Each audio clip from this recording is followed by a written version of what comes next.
out of Cleveland. You want to be a boss? That's how you be a boss.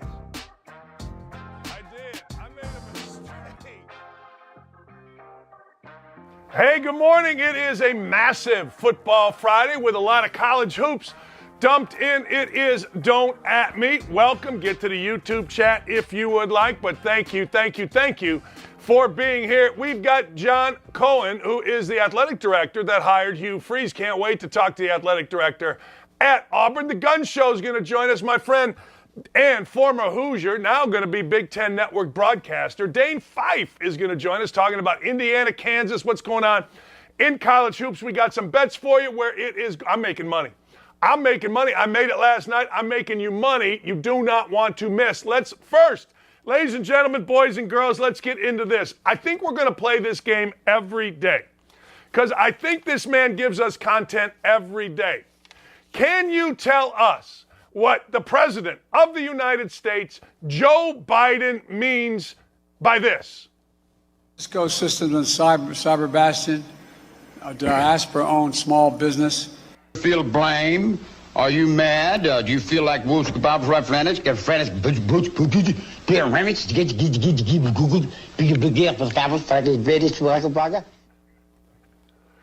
That's it. Tell me what Joe Biden said right there. You don't know. You never know. But that is the president. That is the man we are all to follow. That is our leader. And I got to tell you, God bless him. And God bless America. Tell you this much. I don't know about you guys, but I'm on the Purdy train. Man, he got a Purdy mouth. That is the most disgusting scene in the history. And I'm being totally honest here.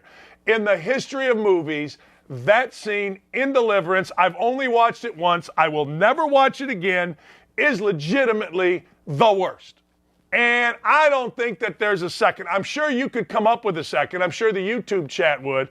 But my man Purdy, now let's understand a couple of things. Number one, did John Lynch get lucky by picking this kid last? Did he get lucky? Was this luck? Was this just one of those deals where it was dumb luck? Or did John Lynch, the general manager, who, according to all reports, could have gone back to broadcasting, decided to stay as a general manager, did he, ladies and gentlemen, see something in Purdy where he went, you know what? I like it. I think he could be a starting quarterback. See, I don't buy it. Brock Purdy was good at Iowa State. Brock Purdy came out and he was supposed to be really good, but he was up and down his senior year. He was looked at as a first-round pick.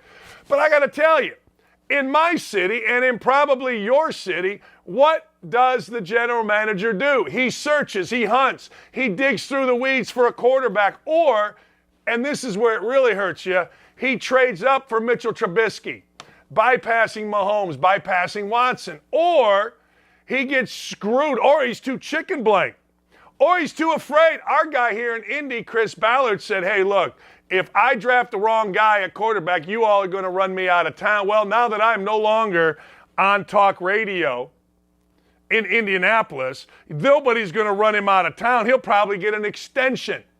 So John Lynch has done all of it. John Lynch made a trade. He brought over Jimmy G. Great trade, right? Super Bowl.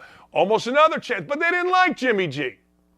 They didn't like Jimmy G. They didn't think Jimmy G was good enough. So what did they do? They made a deal. They moved up and they took Trey Lance. If you remember, ladies and gentlemen, earlier this year, there was video. I don't know why I'm looking this way, but there was video of the team practicing and Jimmy G taking snaps over here. Trey Lance was the quarterback. Bada boom, bada bang. He's out. Next thing you know, Jimmy G's in. We're all fascinated.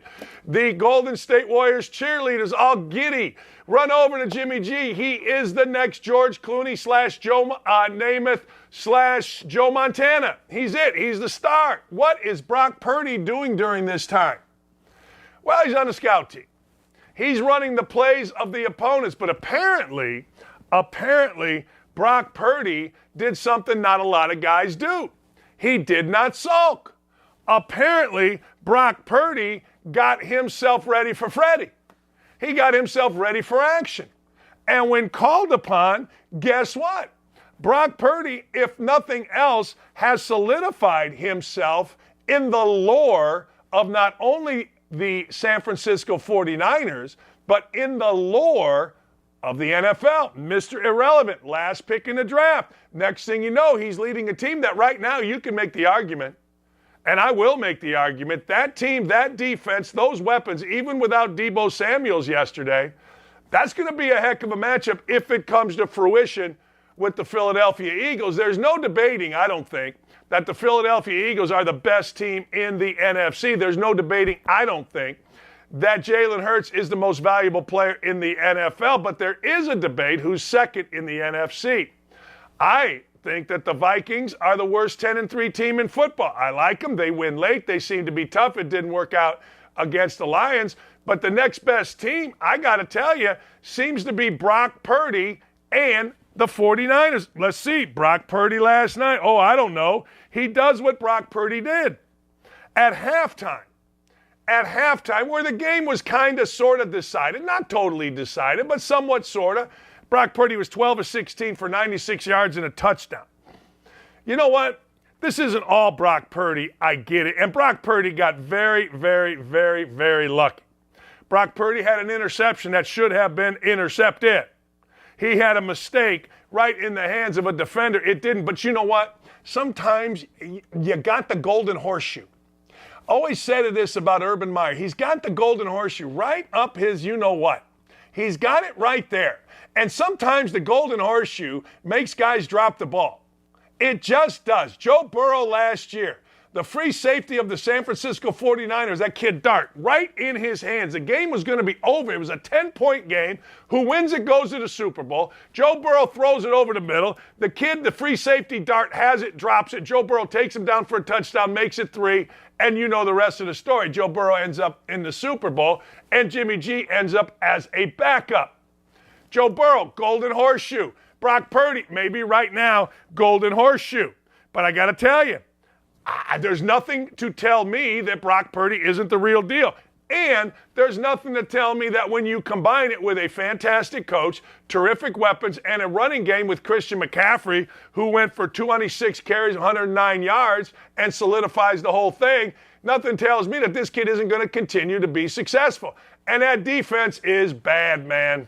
Now, Bosa needs to stop doing his thing. Bosa needs to stop, hitting quarterbacks late, roughing the passer. It was his 4th one all year.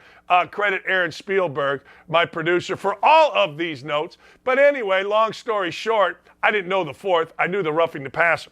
Anyway, I think the San Francisco 49ers are the absolute team to beat if we're not taking and talking about the Eagles. You ask me, Dan, what about the Cowboys? What about the Cowboys? Cowboys, since Dak Prescott returned in Week 7, they're averaging 35.7 points a game. Now, if you know me, you got to have a defense. I get it. But, man, I like me some offense. I love me some offense. I do. I'm not going to lie to you. You give me some offense, you build your team with offense, and I'm not talking about a generational guard with the 6th pick in the draft instead of taking Josh Allen. I'm not talking about that. I am not discussing that. That's not what we're talking about here. We're talking about offense. We're talking about Kittle. We're talking about Deebo Samuels. The thing that both the Chiefs and, I think, the 49ers have, they just keep running guys out there that can run like crazy. They just keep running them out there. Like, who's that guy? Oh, he's Pacheco. What the hell's a Pacheco? He played at Rutgers. He was like a 6th-round pick. Oh, he's running for 100 yards. What? Who's this guy? Brock Purdy. What's a Brock Purdy? He's a guy that played at Iowa State. Well, who's that? Well, I don't know. He's now the next big thing. Oh, okay. We know who Micah Parsons is, right? We know who Patrick Mahomes is. But these teams, it drives me nuts. They just keep running out there and running out there and running out there. Guys that can make plays. Now, my guess is, and this is just a guess, my guess is that's why, ladies and gentlemen, they decided, to bring Hugh Freeze to Auburn.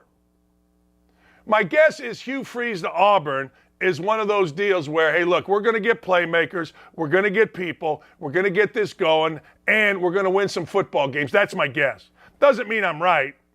Doesn't mean I'm right at all. But it does mean, ladies and gentlemen, that you got a chance to win some football games, and that's why you hire Hugh Freeze. Hugh Freeze is there at Auburn. We're going to talk to John Cohen, who is the athletic director over at Auburn, coming up here in 15 minutes. I'm also going to get into this. You know, there's a kid playing at Eastern Michigan. His name is Emoni Bates. Emoni Bates was arrested, and I'm going to get into this, for gun charges. Nothing has been done about it by the school. And when I say nothing, I mean absolutely nothing. Now, let's talk a few more headlines before we get into and discuss with Mr. Cohen. Beginning March 23rd, the NCAA is going to have a new president, and his name is Charlie Baker. He has been the state's governor since 2015. What does this mean for the NCAA? I'll tell you what I think it means for the NCAA. I think it means nothing. I think the NCAA, Charlie Baker must not have thought that he was going to win anything. Charlie Baker must have thought he wasn't going to do any good in Massachusetts, because right now, when you look all across the NCAA, there's not much there. Sure, they have the basketball tournament. Sure, the basketball tournament is going to change. The basketball tournament is going to become different. Maybe it'll be the top 75. Maybe it won't. I don't know what it's going to be. But I do know this. It's changing. And that is going to be, ladies and gentlemen, the number one thing that has to happen. Charlie Baker, the new head of the NCAA, has got to figure out what in the heck is going to happen with the NCAA men's basketball tournament. It is literally that simple. It just is. It's that simple. And if you can't figure out what's going to happen and be ahead of it with the NCAA tournament, then you know what? You're screwed. Because this is coming. The other thing you're going to have to figure out is, I don't know, but you're going to have to figure out how the NIL money is going to be punished. Serious business. How it's going to be punished. How is it going to be punished? What are you going to do with people that violate the rule? What are you going to do that make the NIL money an offer, not a gift once you're there? What are you going to do with this? What's going to happen with that? That's a big deal. That's a no-joke big deal. That is a deal where it's like, wait a second here. We got to know what we're doing with that. Because if we don't, then it is going to continue to be the wild, wild west. And that's exactly what we have right now. We've got insanity going on right now in college athletics. I'm just telling you, we have absolute insanity. And what we have is, and I'm hearing this a lot, is I'm hearing that a lot of teams are being broken up because of the NIL. Payments aren't being made. Guys are starting to get mad in basketball that they're not playing, or they're not getting as much as guys that they're playing ahead of. I'm hearing in a lot of cases, this is an absolute freaking mess. That's what I'm hearing. Now, does it mean that I'm right? No, but I'm not the only one hearing it. Fran Fraschilla put it out the other day on Twitter. He put it out the other day and he said, look, we got a problem here. A lot of schools have a problem. NIL money not being delivered. Now, here's the deal. We all understand this, and I'm going through it. You've probably been through it. When people want their goods and services, they want it now. When people want to pay, they don't want it so much now. They're not so quick at having it and wanting it now. So that's what you're starting to hear about. You're starting to hear, hey, look, what's going on here? I didn't get my money. I want my money. I'm just telling you. Hey, Dan, I saw Trace Jackson Davis in a John Jones Auto Group commercial yesterday. It's a new day, kids. It is. It is. It's a brand new day. And that is going to be the number one deal on the agenda after the NCAA basketball tournament. See, I find this stuff to be incredibly boring. I find all of the talk about, well, what's going to happen with the tournament, what's going to happen here, what's going to happen there, I find it all to be incredibly dull. But what I don't find to be dull is what's going to happen with the NCAA tournament. What's going to happen once we get the tournament contracts with TBS, with CBS, and all of the other entities, True TV that you guys watch and all that other stuff. What's going to happen with that? That's the number one thing that the new president has to be involved in. A lot of people are saying, look, we're going 75, man. We're going 75 teams. It's not going to be as easy for other teams to get in, underdogs to get in, because the ratings show, yes, we like the underdog. And other than St. Peter's, we don't want to watch the underdog play, but it's going to be fascinating. We'll get into that with John Cohen, the athletic director over at Auburn. He hired Hugh Freeze. He's got Bruce Pearl with him. He's got Charles Barkley lurking in the background. It's a beautiful thing at Auburn. And if you've ever been to Auburn, the one thing that you do understand about Auburn is, man, are sports important. Like, I'm not just talking about sports like, you know, what you see on TV. I'm talking about sports. I'm talking about, you know what? I'm talking about guys intramurals. I'm talking about, hey, there's a field, bunch of dudes are playing football. The football field, at least when I saw basketball arena right there in the middle of campus, it's spectacular at Auburn. Like, I did 2 games there, Auburn, Alabama, and then I forget the Auburn, Mississippi, or I forget which one it was, but it was absolutely spectacular. It was great. And John Cohen gets to be the athletic director there. And John joins us now. John, how are you?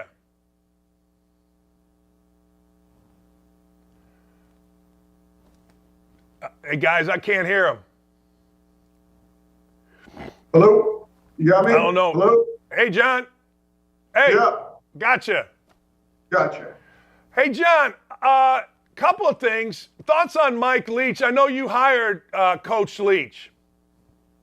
Yeah, you know, Mike is one of those really special people. And by the way, I apologize. I was shaving this morning and got myself, so I'm going to have to dab my chin every once in a while here. But yeah, Mike's one of those really special people. I'm going to miss him, not only as a colleague, but as a friend and someone who really enriched my life among millions of other people. Just one of those bright lights, those brilliant minds, those people who saw life from a different vantage point. Just truly an original, and I think we're all going to miss him, Dan.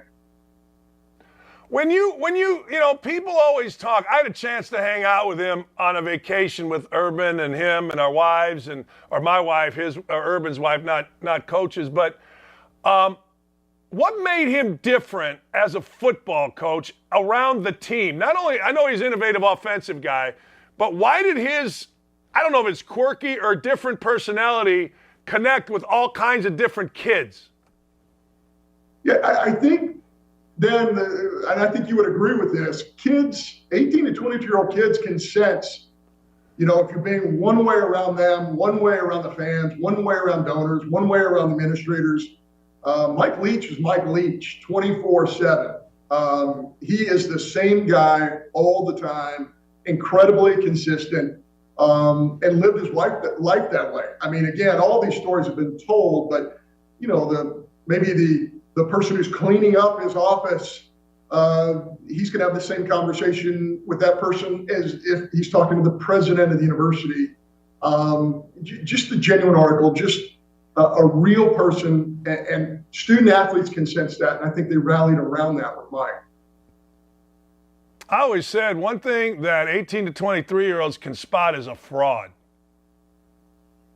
Yeah, Mike's certainly not a fraud. He's certainly one of those guys that, again, I keep saying the word genuine. Every day of Mike Leach's life, Mike Leach was genuinely Mike Leach. And, you know, there's something to that, Dan, for sure. John, you hired Hugh Freeze, a lot there. Obviously, with you, that comes down to you. Athletic directors are now, you know, for the last whatever many years. What made you decide to go ahead? What did you do to vet Hugh Freeze, given the past that Hugh had? Well, Dan, you know, we obviously interviewed, I mean, hundreds of people surrounding his career, and you do that for any candidate, right? So no matter where Hugh was, from high school on, you know, we vetted all the people around him. I wish that in some respects that narrative of what people said about him could get, quite frankly, to folks like you. Because when you hear people from one end of the country to the other say very similar things about a man and his coaching ability, his ability to recruit, his ability to connect with student athletes, his ability to care about student athletes beyond the playing surface, when they're saying that from his high school days all the way through Liberty, that was obvious to us. The other thing, too, is you go through and you check boxes. And this league, as you well know, Dan, is a beast. The league is tough, and to have experience in this league, to have success in this league, to recruit at a high level in the Southeastern Conference, the ability to develop quarterbacks, the ability to develop young men. Many of the people we interviewed were former players, former parents of players. And when all those people are saying very similar things, you feel like you're on the right track. Did he have to prove personally to you what he is about? We had some great discussions for sure, and I listen. There's one of the reasons I wanted to be at Auburn, Dan, is because of our coaches, and there's one coach on our staff that 9 years ago there were some pretty venomous things said about him, and that's Bruce Pearl. At a 3-year show cause, there were some really nasty things being said about him. He has one of the great redemption stories in the history of the NCAA. There is nobody that I respect more, and there's a lot of people that I respect, than Bruce Pearl and the job he has done at Auburn University. And I guarantee you there were some folks in social media and in print media and everywhere in between that were saying some pretty negative things. Now, Bruce's situation and his past is different than Hugh's for sure, so I'm not expressly making that comparison. But I am going to say this. I think there's a really neat redemption story here, and the lives that Bruce Pearl has touched in our community, the things that he has done for Auburn University, I really believe there's a pathway for Hugh Freeze to replicate a lot of that. John, how do you react to this? There's an old saying, the great Royce Waltman said, get fired for anything in coaching, anything, doesn't matter. Just don't get fired for losing and you'll always get another job. In some respects, I think you can't deny that success on the playing field or on the court or whatever, it matters, especially in the Southeastern Conference. But that's not the driving force behind any of my decisions. It's a huge factor. It is not the absolute factor. We have to develop young people. We have to make sure that they're prepared for life after what they do, because we know that there's a limited amount of time that they can participate in sports. So I think that's a huge factor, as well as, one of the reasons I want to be at Auburn. I think Auburn does a great job preparing student athletes for life after their sport, and I have a great belief in all of our coaches and their ability to prepare our student athletes for that. With Bruce, I've known Bruce a long time, and one of the things that I like about Bruce is that he now, as a Jewish man, is coming out and being very political.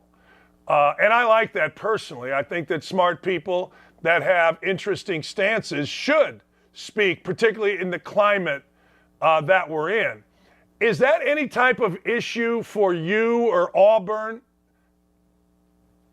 Dan, all of us have First Amendment rights, and all of us get to speak our opinion. And I think there was a time in our country where we could all respect each other's opinions. And unfortunately, we live in a world of polarization at this point. And I'm not going to get political, but I do know there's been incredible leadership in politics, no matter what you believe on any side of politics. There's been great leadership that allowed for differing opinions. I'm a big believer in that. I think part of being a great leader is allowing everyone's opinion to be part of the game. Now, when you're expressing your opinion, sometimes there's consequences to that, especially, if you work at a state university, if you work, and you represent student athletes and you represent a fan base. But certainly Bruce is somebody who's incredibly bright. Bruce is someone who has his own thoughts and feelings, and I'm very respectful of that. Yeah, everybody talks about the First Amendment rights, but you also know that when you jump in there, man, there are consequences, as you said. But I just think it's great that Bruce does that. I think it's fascinating. I think it's an evolution a little bit of Bruce being able to do that. I want to go back to your football. How did you reach out? Did you discuss the job with Lane Kiffin? We discussed the position with many candidates. Dan, I won't go into the exact ones we talked with, but certainly it was a great pool of coaches. There was tremendous interest in this position, Dan, and I think that speaks a lot to the success Auburn has had in the sport of football, for sure. John, this isn't your first rodeo. You give great answers. You give great non-answer answers. Hey, Dan, that might be the case, but I don't even know how to shave because I'm bleeding right now on this desk right here. I apologize. Hey, look. When I had my producer say, ask him about Lane Kiffin, and in my brain, I'm like, well, I know the answer. And you gave me the answer that I knew. When people always say this kind of thing, all right, they say, well, I don't like the way they treated the previous coach. They didn't give the previous coach enough time. So bloggers and maybe reporters say, well, that's going to reflect on the next hire. People aren't going to want to go to work for John or go to work at Auburn because of what they did to the previous coach. I always say that's crap. There's only X number of jobs in the Southeast Conference as a football coach. I'm guessing you had no problem figuring out or you had no problem coming up with a number of remarkable candidates for your football job, regardless of what happened to the previous coach. You're absolutely right, Dan. We did have a tremendous pool, and certainly I can't speak to what happened before I got to Auburn University, but I think when you look at this, we have a new president, Chris Roberts, who's doing an outstanding job. It's just a pleasure to work for him every day. We have a tremendously passionate fan base. We have resources at Auburn University. We play in the best league in America. In fact, this is my own opinion, and I hate, saying this opinion, but I think we play in the best division, best league in the entire country of the Southeastern Conference. So there's a lot to this position, and you're only interested in this position in football unless you're ready to compete at the highest level. And certainly, I think Hugh Freeze fits that mold. John, you coach, and you were a very successful coach. In fact, one of your former players, Alex Meyer, as a kid that I know, he reached out to me and he was talking about your energy. All right, so as a coach, you hire a guy that you say, or allegedly, and please clear it up if I'm wrong, look, coach, we like you, but we don't trust you enough to go on social media. I'm guessing that's a reflection of what he had done in the past. You as a coach, how would you have handled a boss saying, yeah, we want to hire you, but we don't trust you to go on Twitter? Yeah, that's not the case, Dan. We had some great discussions about social media for sure in the process.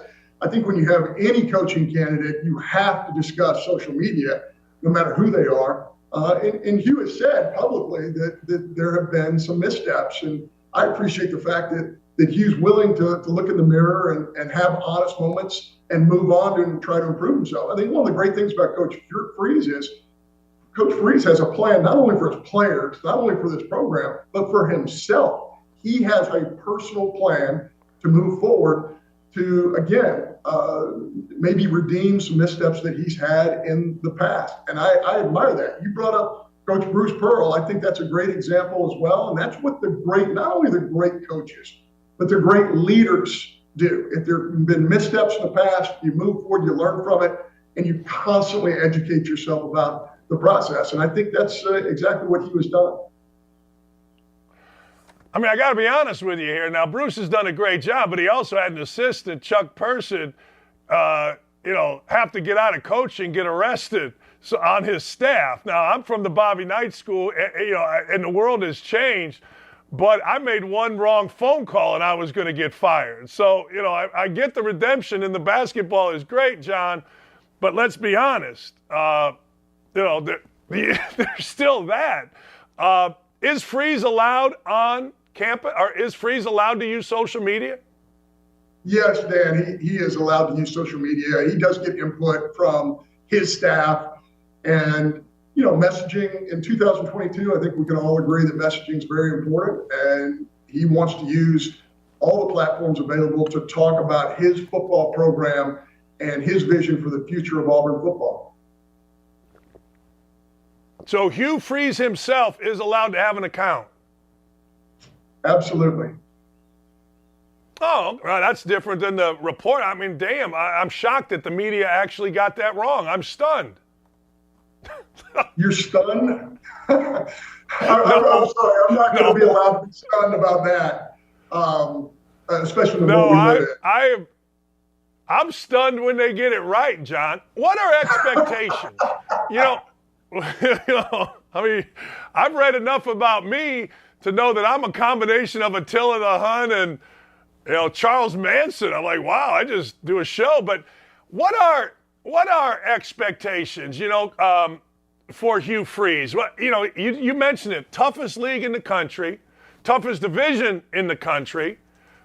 You got the guy down there in Tuscaloosa who's rocking and rolling and doesn't seem to be slowing down.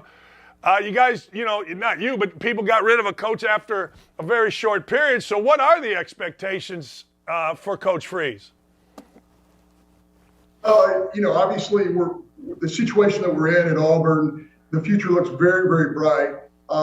We obviously didn't have the season at Auburn we wanted to have, and you don't get into that position overnight, and you don't get out of it overnight. I will say with the portal, which Coach Brees and his staff will do a great job with in evaluating kids that are available to Auburn, that helps the process for sure when you're trying to turn around a program.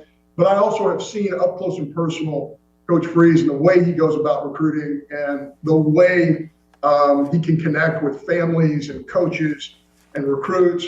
And I have total faith in the fact that he's going to get Auburn where it needs to be. Again, it's not going to happen overnight, but I think we can see some improvement pretty quickly. In fact, we've already seen that on the recruiting trail.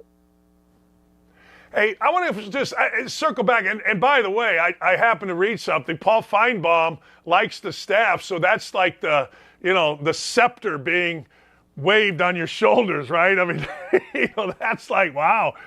Hey, last thing, you got any personal story you can share about your time with Coach Leach before I wrap it up here?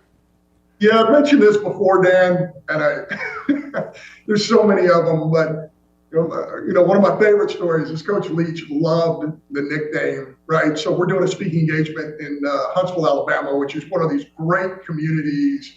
There's so many engineers, and of course the space program is involved in that great city. And when I was at Mississippi State, we did a speaking engagement there. We had a lot of engineers in that area and folks who had settled in that area. And we're doing a speaking engagement. We're running a little bit late. And we're racing to get to the speaking engagement. And Brandon Langlois, who's our media relations director, does a great job at Mississippi State. He starts talking about Space Camp and NASA. And from that moment forward, Dan, Brandon Langlois, media relations director, became Space Camp. That was his name. I mean, that was his name forever. I mean, it didn't matter who he was talking to, Mike Leach was talking to, he became Space Camp. So that's one of my favorite stories, because for the next 3 years, he's like, where's Space Camp? I need to speak to Space Camp. And for those around, they didn't know who he was talking about. But that's just one of the many little stories about Mike Leach. I really appreciate you coming on. Thank you so much. And enjoy the rest of your summer or winter. Hell, it's winter. I don't even know. I just sit in a room here. Thanks, John. Thank you, Dan. All right, that's John Cohen. We'll be right back.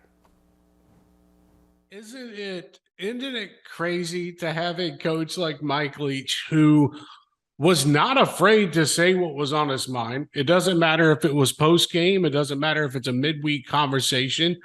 It doesn't, I went back and watched something last night, Jake, and he was talking about student debt and how he would rather spend a month in jail than have to pay off his student debt, and how it hurts society and it hurts the kids and they can't get out of it and whatnot. But he was not the one to ever hold back on anything. And you couldn't, I don't think the ADs at Tech, at State, at Mississippi State, and I was referring to Washington State, I don't think they wanted to hold him back. He was his own type of man, and I think that's what made him special, brother. Yeah, no, and you know that he's an old school football coach at heart too. If you kind of see the way he goes about things, so it's such a unique blend. You could go across the globe, and I don't think find another person that's super similar to Mike Leach and his personality. But yeah, I mean, let me ask you this: if I drove across the country when Joe Moorhead was the head coach at Mississippi State and asked high school football recruits, "Tell me the head coach at Mississippi State," a lot of them are not going to know that it's Joe Moorhead, but those same kids that wouldn't know, if I would have driven through during his tenure, would have known that Mike Leach was at Mississippi State. He was in the new world of branding and NIL. Mike Leach was his own brand. I mean, Trey, I got the very fortunate privilege of being able to interview him 4 times within a 2-year span. Yep. And every time, the interview was always special to me, but the audience always enjoyed it because, yeah, we'd talk football. I'd talk about Will Rogers or what they had going on in the air raid. And, does he get tempted to run the ball more than he typically does, and schematical and structural things like that. But I mean, we talk about Pirates. He told Cohen how to train his toddler son with a laser pointer to get him to do drills. It's just with Mike Leach, it was always genuine and it was always authentic.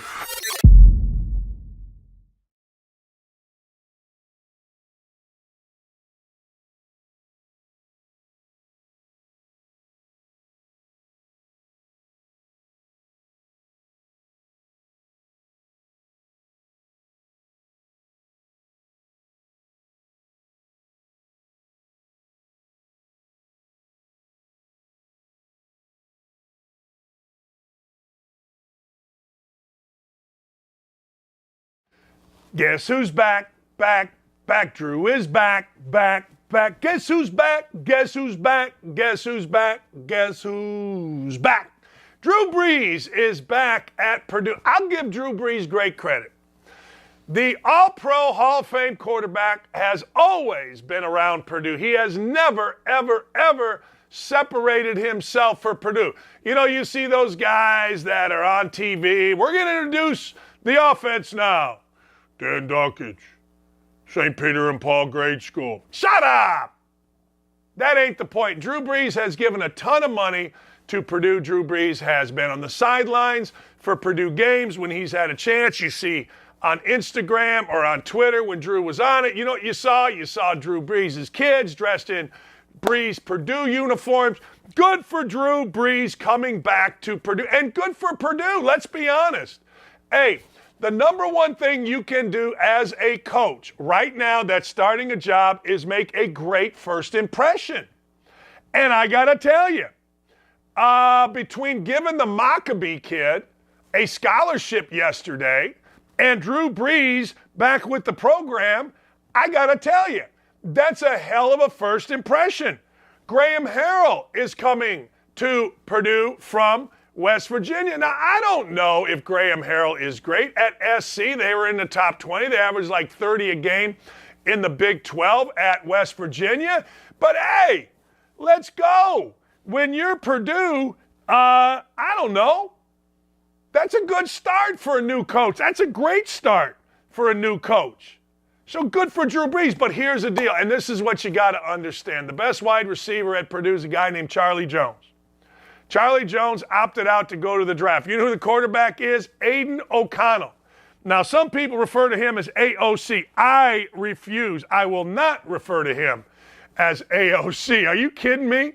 Hey, can we post, if you get a chance, and this is asking a lot, but if we could get that Maccabee scholarship thing from yesterday queued up at some point today and have the Biden deal ready, because I want to see, can anybody understand what Joe Biden is saying? And I like the fact when kids get scholarships, I think it's a great thing. But we're sitting here, listen to this, people. So Drew Brees is back. Purdue lost Jeff Brom. Jeff Brom was a quarterback coach. He was a guy that innovative offense. He had some big wins. He finally got Purdue to the Big Ten title game. Look, all right, he left. He went home. Purdue, the athletic director, and a very good athletic director, Mike Babinski, was ready. Hey, look, he didn't look very far. He went over to Illinois. And he got a coach. And you know what happened?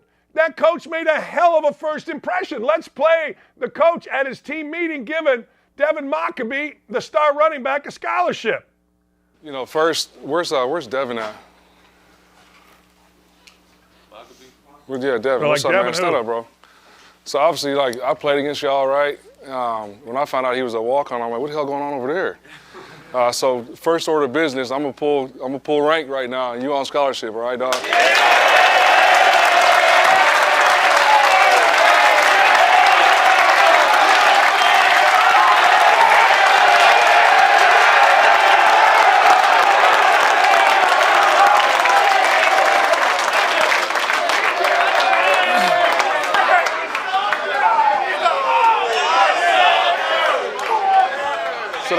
So that, I guess that's what it feels like to flex a little bit as a head coach, you know what I'm saying?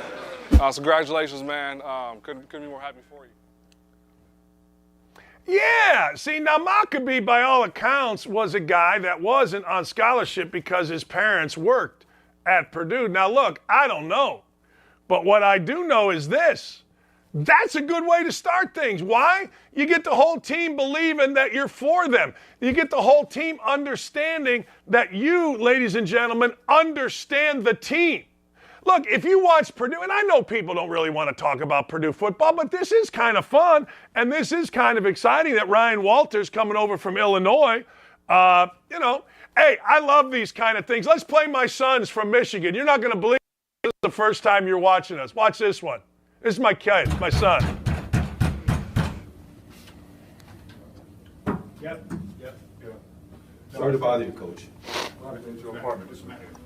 We got to talk to one of your players. It's come to our attention that your conduct on campus is related to a number of ongoing investigations. Your involvement in such matters will require your immediate presence in front of the University Compliance Office right now. Okay. Please grab your hat and coat. You'll be escorted to the Compliance Office. Upon there,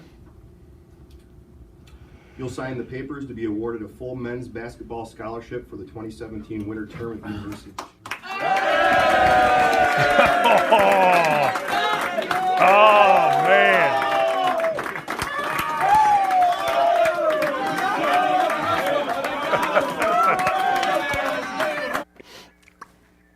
I love that kid, and I love that coach for giving him a scholarship. You know what it saved me? True story, $26,000. I'll tell you a story about it. I was walking into my house, my son called me, and I was on, this is 10 years ago, whatever it was, and I went back to the back room. And I happened to be turning on my computer, and the first thing that popped up was the invoice for Andrew, my son's second semester. $26,028. I printed it off. I walked around my house, some bushes, put it on the ground, and I urinated on it. It was a happy time for me. Saved me 26 grand, but more importantly, made my son feel like a real part of the team and $1 million. So, anyway, good for Ryan Walters. Great for Ryan Walters. And good for Purdue. Bad for everybody involved at Eastern Michigan. Bad. Look, I know the coach there. I do. I know the coach there. I coached against the coach there. Seriously. His name is Stan Heath. He came into the MAC, and he had a great team. He was hand-delivered a great team. All right? The deal is simple. Look. He won a bunch of games. We couldn't beat him. We won 24 games. We could not beat him. They had Antonio Gates, the football player. They got to the Elite Eight. This guy travels around. All right, lands Arkansas, South Florida. Bah. He's an all right guy, kind of soft. Anyway, so now he has this Emoni Bates, who's from that area, Ypsilanti, right there. He's the hero, #1 high school player in the country. Goes to Memphis. He goes to Memphis and doesn't want to play. Pain in the backside. Goes home, whatever. Now he's at Eastern Michigan at home. He gets pulled over. The dude gets pulled over. He gets pulled over and he's got an unlicensed gun. September 18th. He's got a Glock 17C 9mm gun. He gets arrested, that's unregistered, and has scratched out serial numbers. So this guy here, you know what? He pleads guilty, pleads it down to a misdemeanor. That's fine. It's a misdemeanor. You know what this guy does? You know what? He gets 18 months probation. You know what the coach does? Nothing. Zero. See, college athletics is horrendous right now. 18-month probation, having a gun, and not one single game missed. And I will tell you something else, and this drives me nuts. If the coach had disciplined the kid, I guarantee you the media would have been on the coach. That just ain't right. It's not right. That's not the way it should be. 18 months. So what if I were a professor at a school? Let me ask you guys this. If you were a professor at the school, I'm looking around going, wait a second. What are we doing here? We're just letting guys on gun charges run around campus. We're just letting guys that carry guns that aren't registered to them. And whatever the case was, it doesn't matter. But we don't even discipline kids anymore. You want to know why our world is out of control? That right there. Oh, you crazy, man. You don't understand. No, I do understand. I do understand that, you know what? Not disciplining kids isn't good for kids. I don't know what to tell you. I got a couple other things that I want to talk about. One, what are we doing here? There's a mountain of evidence that says masking doesn't work. Masking doesn't work. All right? It doesn't work. But guess what a Philly high school is doing? So Philly high schools are saying, hey, look, for 2 weeks when you come back from break, you got to wear masks. We have studies everywhere. There are studies everywhere where, frankly, masking in schools is crushing the soul of our kids. But we don't care about that. We're not interested in that. We want to make damn sure that despite all the evidence in the world, despite all of it, we want to make sure that we look good and we're masking children.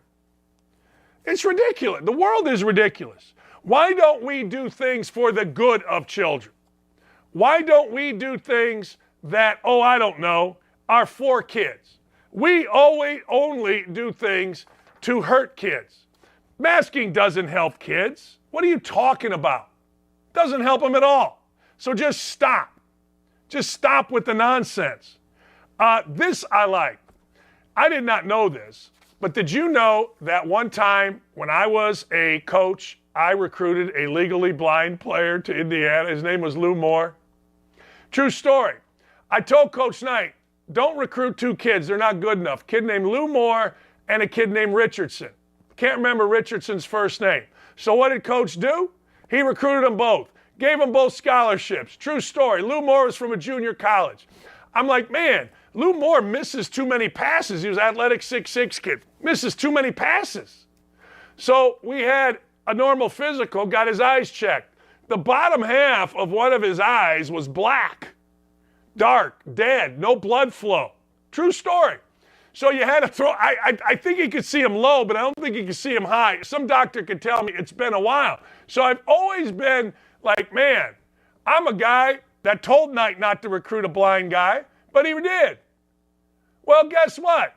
There's a blind guy in baseball. The Tampa Bay Rays have acquired Jeff Belgie, who is legally blind from the Dodgers. That's right, legally blind pitcher. He, honest to God, he has 2,300 vision. I don't know what's good or bad, but I know that ain't good.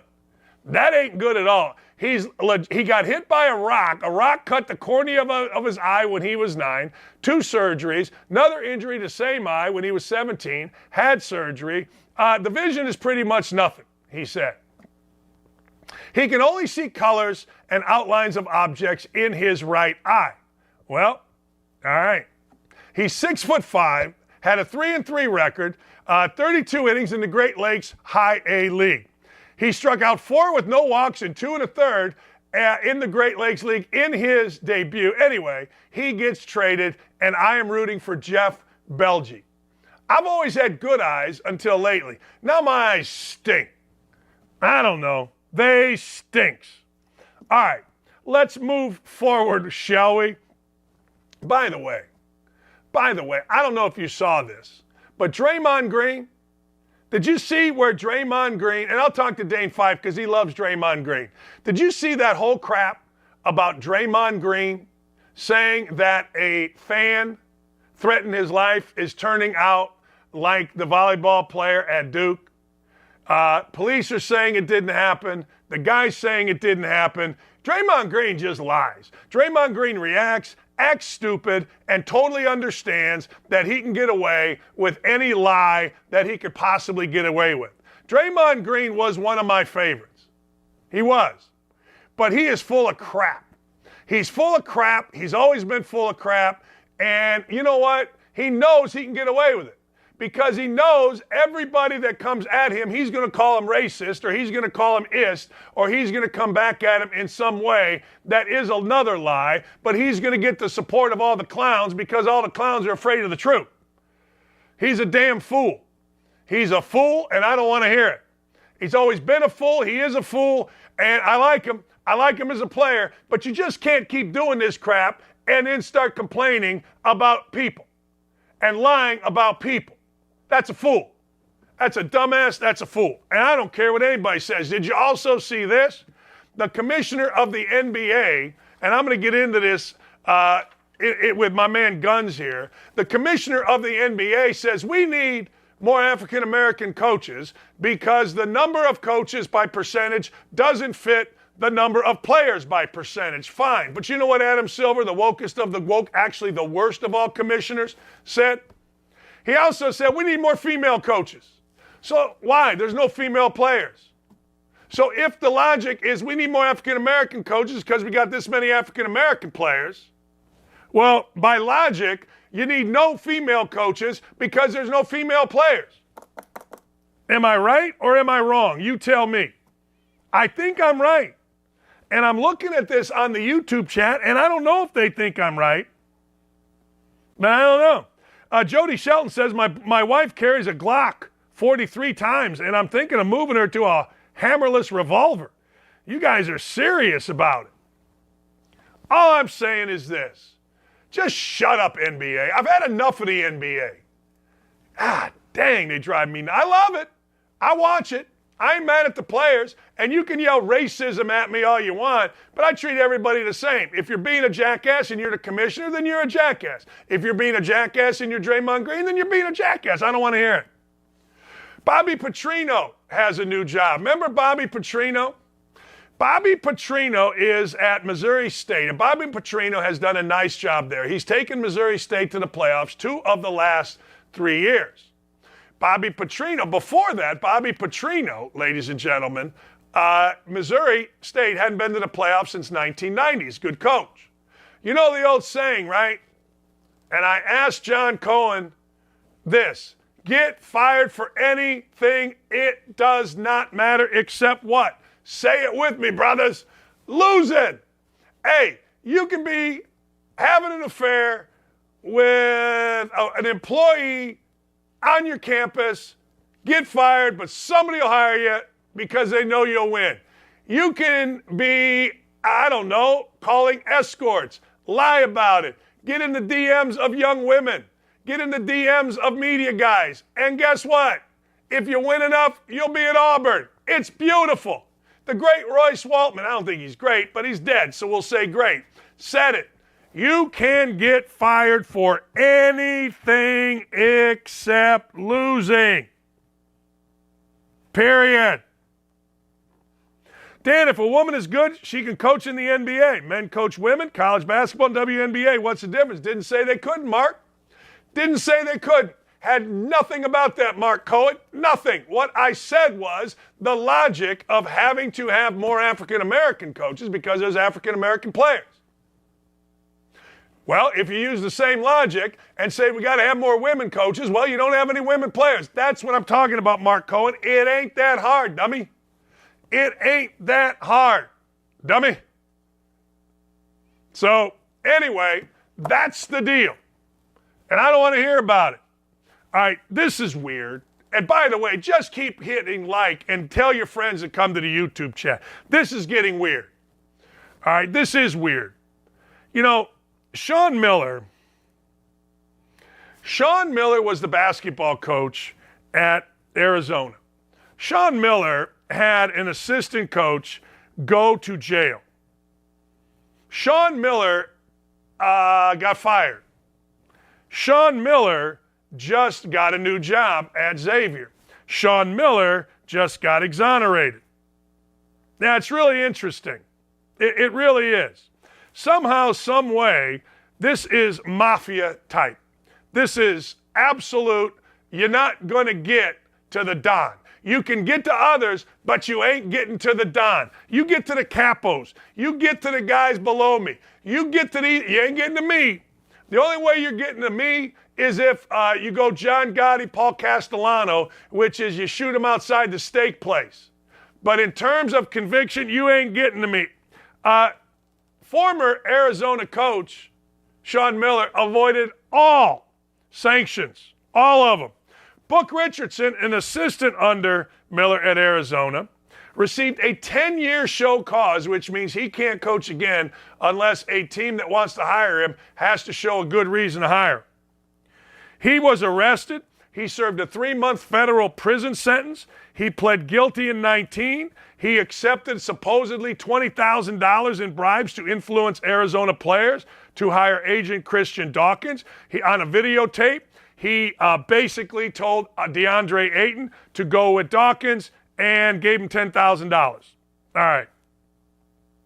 Now, Miller, had been caught on wiretaps discussing payments to Ayton, but he denied making those payments. He said, Miller did, I have never knowingly violated NCAA rules while serving as a head coach of this great program.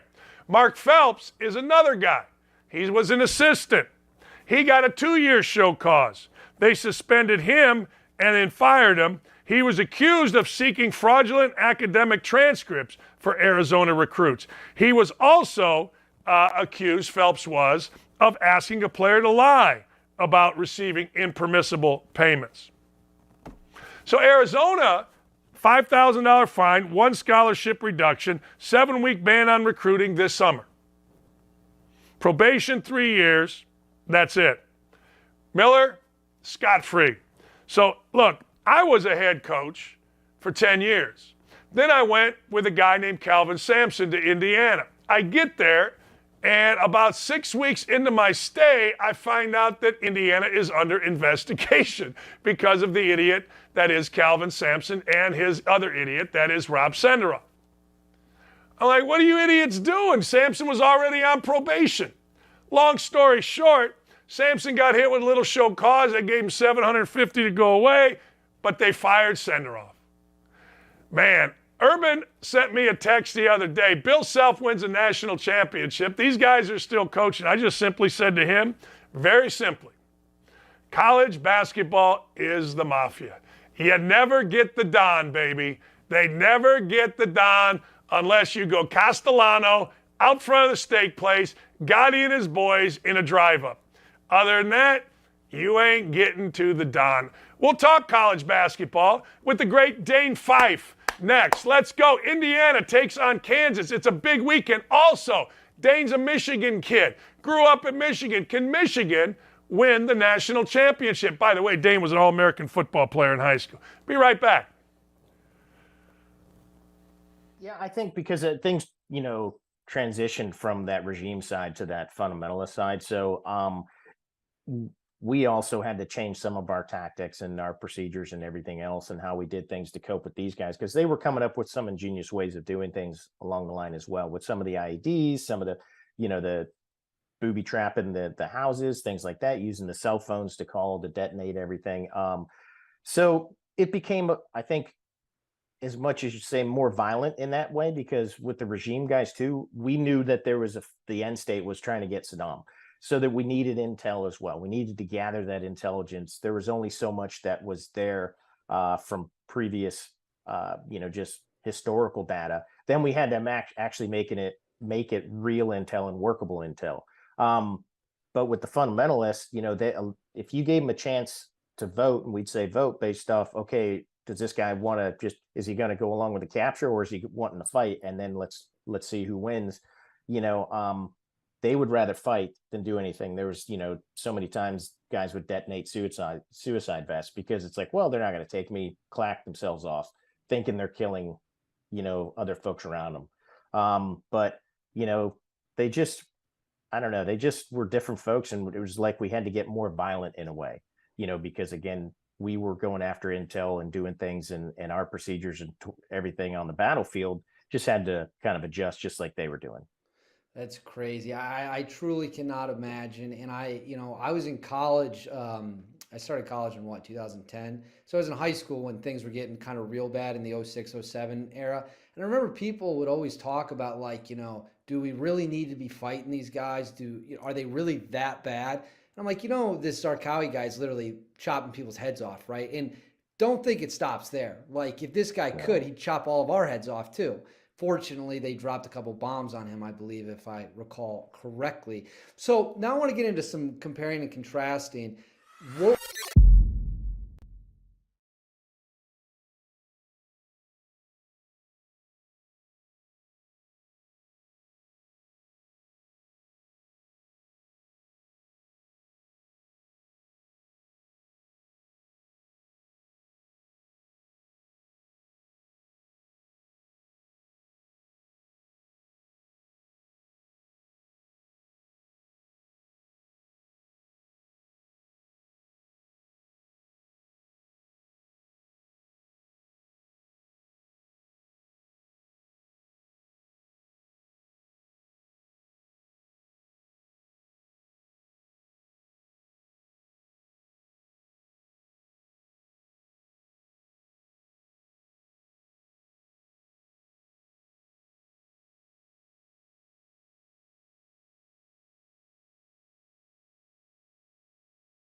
Oh, it was a beautiful afternoon, sometime I believe in April. I don't even know the year. I walked into University of Cincinnati's gym to watch a bunch of legends play. Most of those legends were with the Atlanta Celtics, but I knew who was on whatever the Michigan team was. Shane Battier, Dane Fife. Next thing you know, he caught my eye, ladies and gentlemen. I called the great Bob Knight and said, we got to recruit this Fife kid.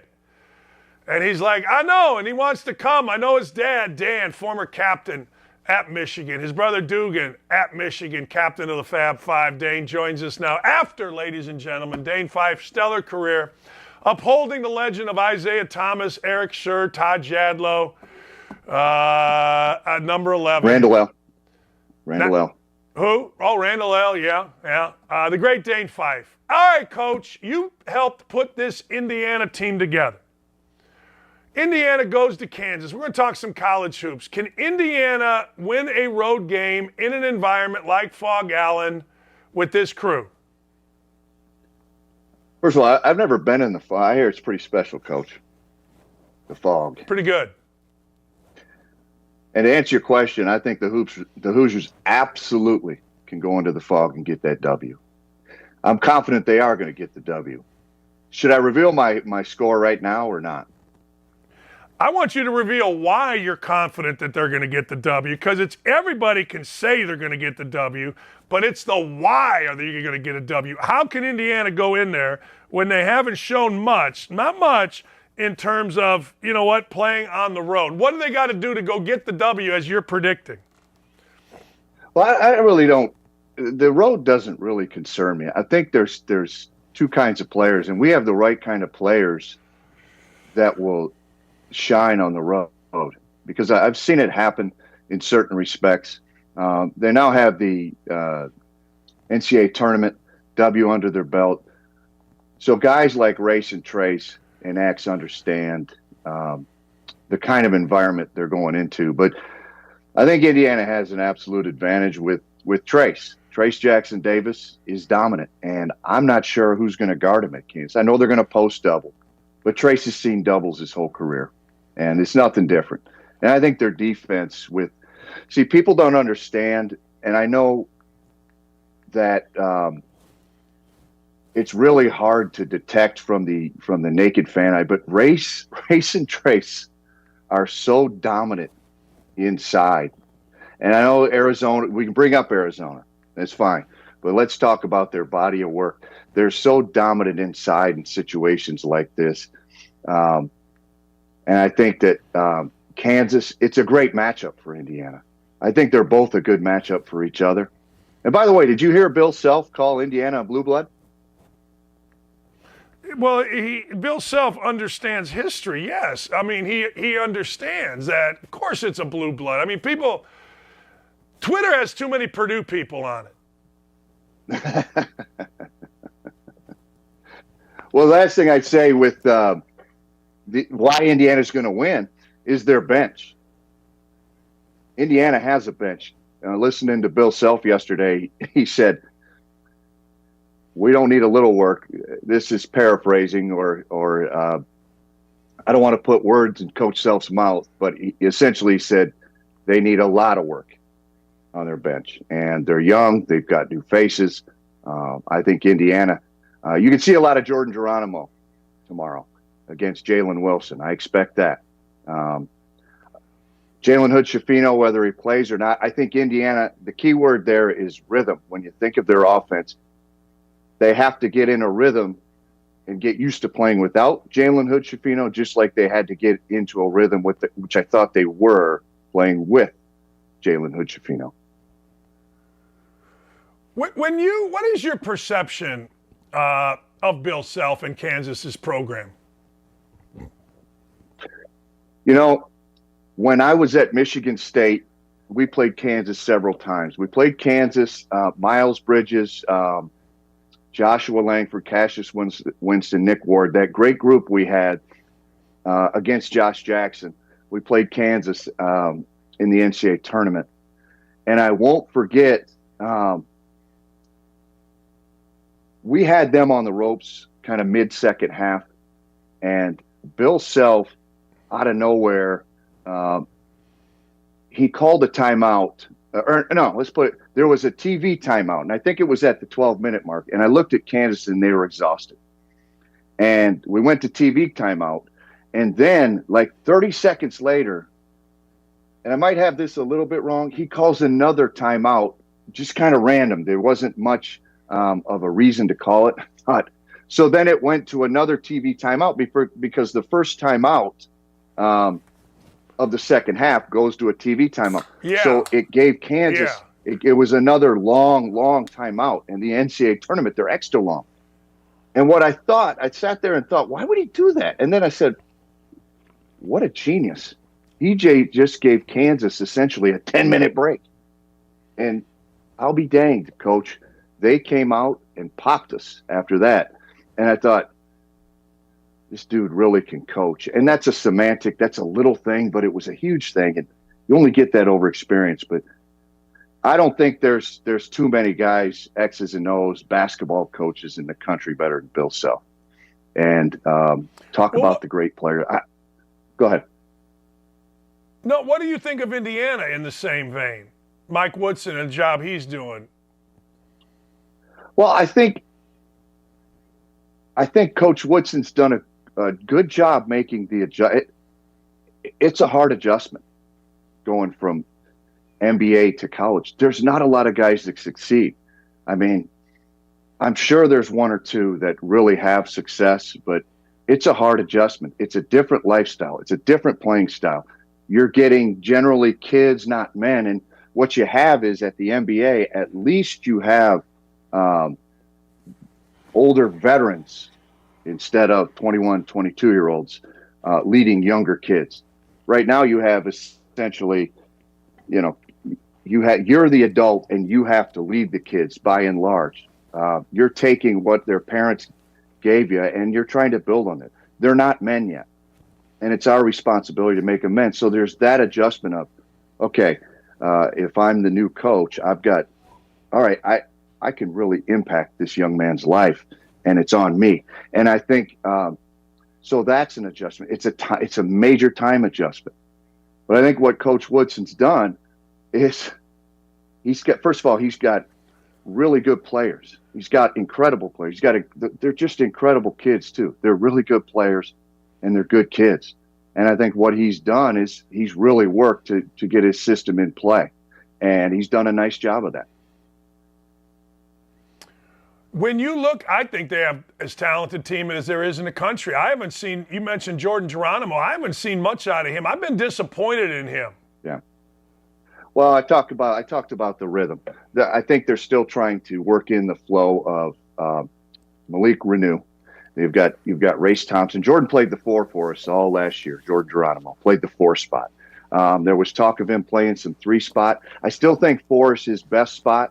And I think they'll try to sprinkle in some Jordan Geronimo at the 3 spot.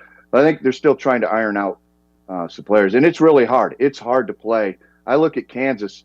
They're playing 8 guys, and they won't go above that. You might say 8.5. But anybody that's not playing under 10 minutes, you kind of look at as like a 3rd big option or a 5th guard option or 6th guard option. It doesn't mean they're not good players. It just means they're working their way to the top. I think that's the issue: is can Indiana shrink down their playing group to 8?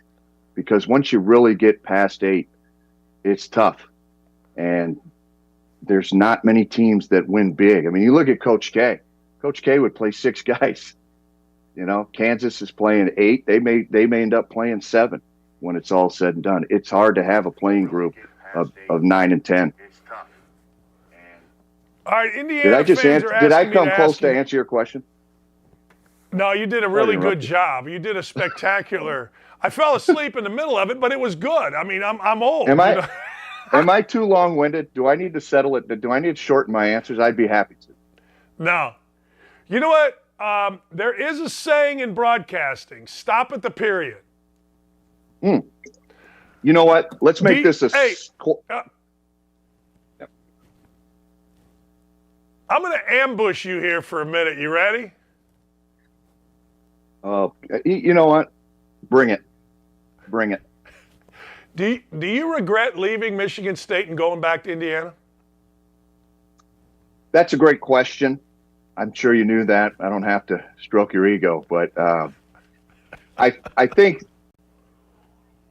it's an interesting thought, because I left a program that for 10 years all we knew was winning, and there were a few times where maybe the NCAA tournament was in question, in flux, but there you're playing for Final Fours. You're expecting your players, your leadership. They're expecting Final Fours, but it's bigger than that. It's a feeling where each player, by the time they're mid-freshman year, they know, like, we're playing for seeding in the NCAA tournament. Everybody has your back there. You feel supported. It is a big family. I mean, I know that's overused, Coach, but what Coach Izzo's created there is you think of a high school coach. My dad created this at Clarkston and in the community. You take on the coach's kind of workmanship, the mantra.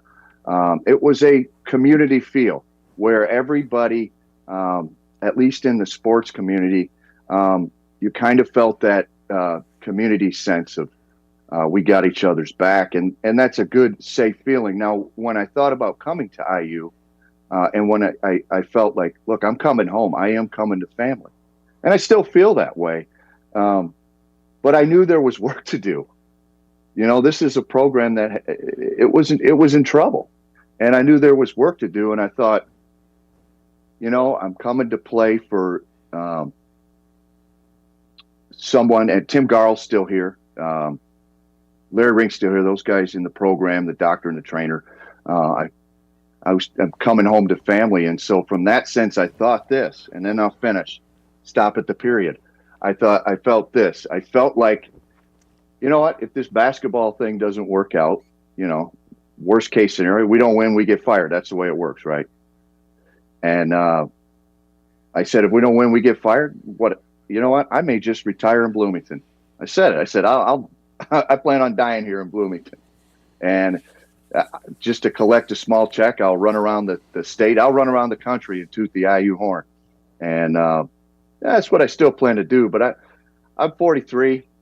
You know, I may think retirement when I start looking like that man in the picture I'm looking at. I don't want to name his name, but I'm 43. I've got plenty of time.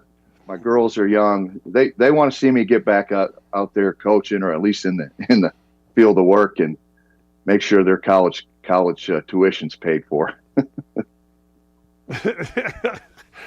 Follow my path, and you are, which is genius. You're coaching AAU. You're going to get with the Big Ten Network, and you'll be a star. All right, I got to get to this. Your boy Draymond Green, I used to love. Loved him. I've been looking forward to this one. I can't wait. I can't wait. Make that slower. I can't wait. Enough. Let's go. I've had enough of your boy. He was always my go-to. When I'd go to Sparty, I went to frickin' Midnight Madness. Get Draymond. We'll talk. I've had enough. It's too much freaking soap opera drama crap. Punching teammates. Get to him. Tell him shut the hell up. What are we doing? And you know what? So we went and visited with Draymond. Man, this would have been a made for internet show here if I had the Draymond picture with me and my family. I'm going to start with this. If you'd have seen Draymond with my 12-year-old, 13-year-old, and 9-year-old, and you would have thought, all right, there's got to be something to this. And here's what I thought. You didn't like it that he chose violence to settle an issue. You don't like it when he chose diplomacy. What do you want? What do you want, Coach? What do you want? Tell me. What do you want? Wait a second. What diplomacy? I would like this person that's making these threats or whatever towards me. It. You can't even say that with a straight face. You know that's crap. You and I both know. I'm not sure what was said. You bit a player. I had an entire place chanting, "We hate Dakich." We know the deal. Let's be honest. And no, but what's the guy going to say? I'm going to kill you? What? Come on. Diplomacy, my backside. Stop it. Okay. Well, here's. Oh, please don't get me thinking about your backside.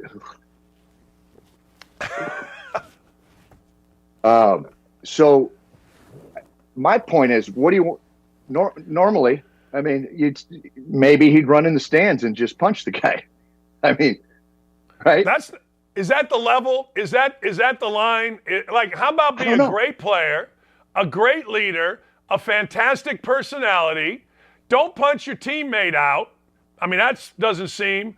And quit with all the history. He got thrown out the other day at one point, and they needed him when Curry got hurt, and he just goes and gets thrown out acting like a fool.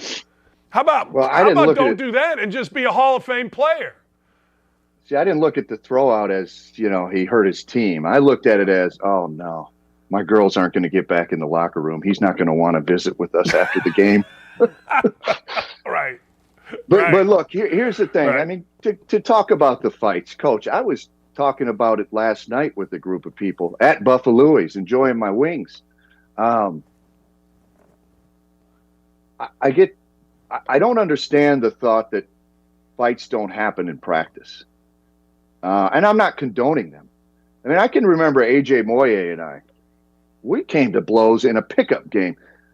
Jeff Newton chased me down. I didn't even know he was chasing me down.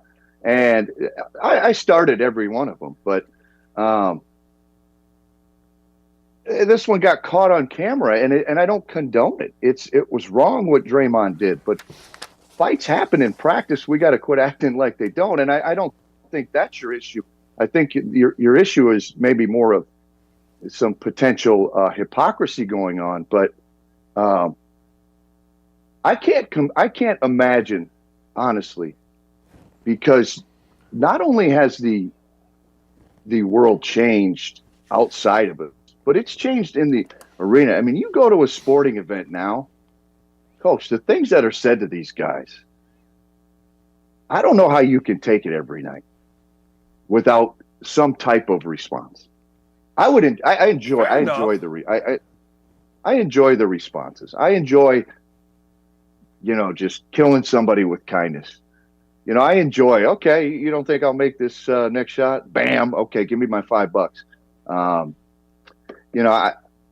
Ohio State. At Ohio State, they have students right behind their bench, right, and they're crushing you. And I always enjoyed the challenge to go out and neutralize them with some kindness, and maybe communicate with them throughout the game. One, to keep them off my boss and our players, but two, I kind of enjoy it. But the things they say, I can't even say them on here. I mean, this is a PG event. I can't say them. All right, two things with that. Look, I coached for 25 years, played, and I talked to 7 head coaches. Urban Meyer had the crazy, he goes, Dan, I've never seen nothing like that, where you come off of your feet to punch a teammate that has his hands down. I get it, we're scrapping. Dude's just standing. So I know that every former player wants to be a tough guy and talk about all their fights. But all I know is in 20, 30, 40, 50 years, I never, ever saw anything like that. And when I got other coaches that are football coaches saying I never saw anything like that, I totally agree with you. Your point of, hey, look, taking it every night would get exhausting. There's absolutely no question. My first game at Indiana on the road was at Kentucky, and some lady is dropping mother blanket. I mean, the worst of the worst. I turned around, looked at her, and she's dressed to the nines, and she's mother blanking Coach Knight. And I'm like you, I thought that was awesome. But, hey, I get it. I get every former player. Well, you and I both know that leaving your feet, extending through to punch a guy whose arms aren't up, you can make excuse for it. You can say boys will be boys, but I ain't buying it. All right, last thing, because I got to run. You got Indiana winning over Kansas. I got the Hoosiers 75-74. I think Trace Jackson Davis is too much. I think X is going to have a great – Xavier Johnson's going to have a great game. And honestly – Indiana's defense with Race and Trace in the back, I think it's going to be too much. I think the matchup between Grady Dick and Miller Kopp, I think it's a key matchup. I also think the matchup with Jalen Wilson and Race Thompson, they're going to be key matchups to watch. But I think ultimately Trace Jackson Davis is going to dominate KJ Adams. Appreciate you, my friend. Thank you. You're the man. You look great today. I'm turning over a new leaf. I look resplendent. I look resplendent in red. Thank you. That's the great Dane Fife. And he was great, last Hoosier guy to take the Hoosiers to the national championship game, 2002. Tommy Coverdale, Jeff Newton, Jared Jeffries, Dane Fife, Hornsby, George Leach, frickin' studs. 75-74 Hoosiers, according to Dane Fife. All right, there you go. What can I tell you? The Guns show coming up here in a minute. Mike Gunzelman is fired up. He is. You want to hear this. He is all kinds of jacked up. He is all kinds of insane. He's got questions for me, stories he's heard about me. And ladies and gentlemen, I ain't going to lie to you. This is my time of year. My time of year for winning a ton of money. Last night, I put together a sassy little parlay of under in the football game and the, win. The Fighting Purdy's win. That hit, but I also combined it with 2 college hoops games. I will tell you what that is about. We come back. It's the Gun Show next, baby. We'll be right back. Hey, it's Hutton from Outkick 360. If you missed yesterday's show, here's what you missed. I thought it was a smart move. Why not? You have somebody on staff, somebody that's been under Leach for 3 seasons now. Stick with that. Roll with that. I think that's the biggest thing moving forward. I think that when you look at what Mississippi State's trying to do and continue down this path, the biggest thing is they'll have an offensive coordinator. I imagine it's going to run the same type of system. You've got the players that are already there. Zach Arnett's a proven defensive coach, and this is his opportunity now to shine as a head coach. I think it's big. I think, a 4-year deal, $3 million a year. He's the youngest coach in the SEC behind Clark Lee now. It was a smart move. Give somebody that's an up-and-comer who's been around the game. Don't forget the 9 seasons he was at San Diego State. This is a great opportunity for him. And you know what? Some people were wondering why they moved so fast. You have to in this situation. You got to keep the university as stable as possible. And I promise you, Mike Leach has had that conversation with people around Mississippi State, and they knew who should probably be the successor to Leach. Because, guys, there were rumblings, and Mike Leach was talking about it. Do I potentially step down after the Egg Bowl? Just because of all the stress that had been going on in his life. So I promise you that conversation was had about Arnett. Be sure to catch Outkick 360 with me and Chad Withrow. We start at 3 Eastern right here on the Outkick Network.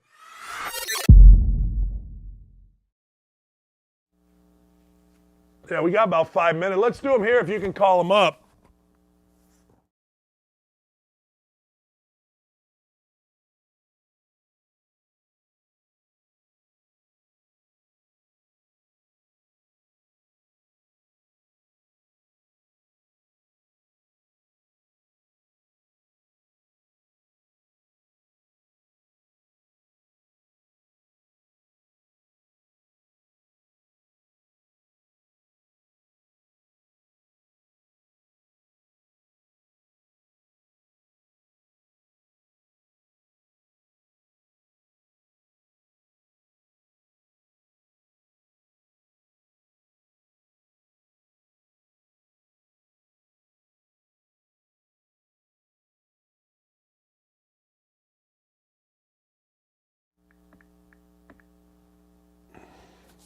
All right, welcome back. I disagree with Dane Fife. Now, look, I don't have the official lines up here, but I'm taking Kansas. I'll give the 2.5. I feel like 2.5 is too low, and until Indiana proves to anybody, including me, that they can play on the road, I don't want to hear it.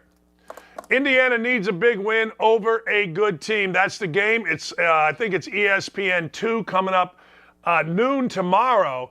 But I am taking that. But let's get to my football bets over the weekend, because I'm telling you right now, I'm putting these in a parlay. I'm putting these everywhere, and we are going to rock and roll. Look, I understand, first and foremost, that Baltimore, the Ravens, are going to be without Lamar Jackson. I get it. You get it. We all get it. But this is a culture win.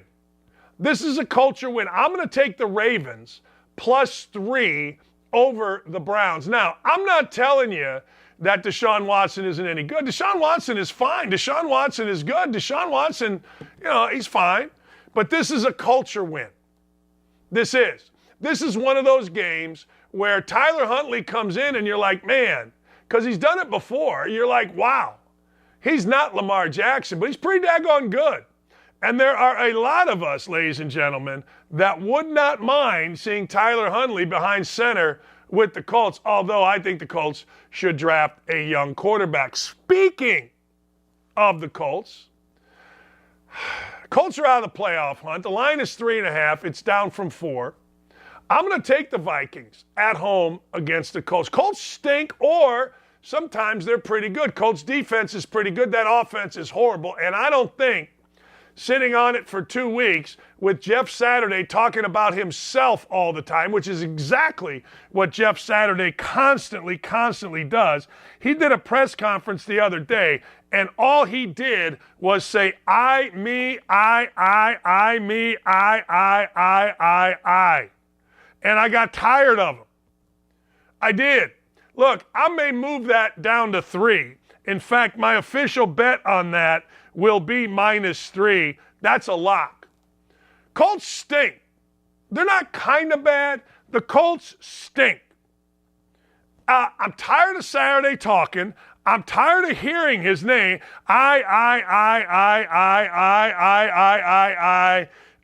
had a press conference, and all he said was I.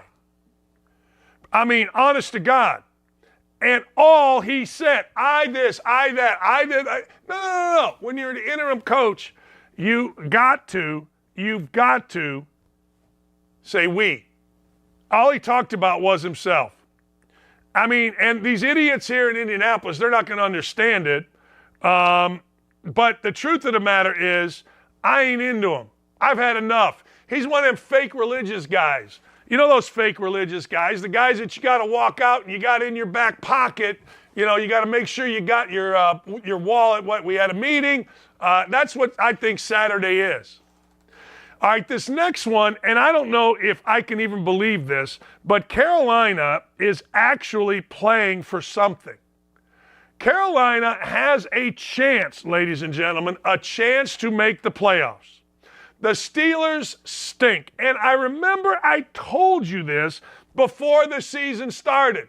I said the Steelers are not going to make the playoffs. They cannot make the playoffs. They will not make the playoffs. So I'm taking the team that's playing for something. I'm going to go quick because I know Mike is ready. All right, the Cowboys. The Cowboys and the Jaguars. There is a saying in coaching. Always bet the next week against a bad team off a big win. Jaguars, big win. They ain't used to backing it up.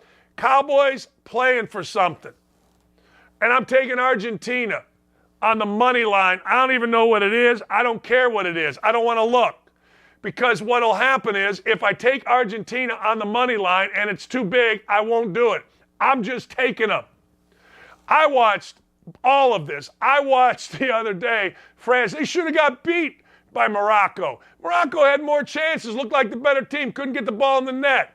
Hey, you know what?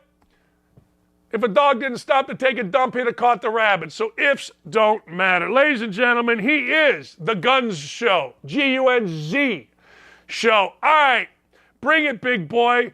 Tell me about Dave Chappelle's attacker, will you please?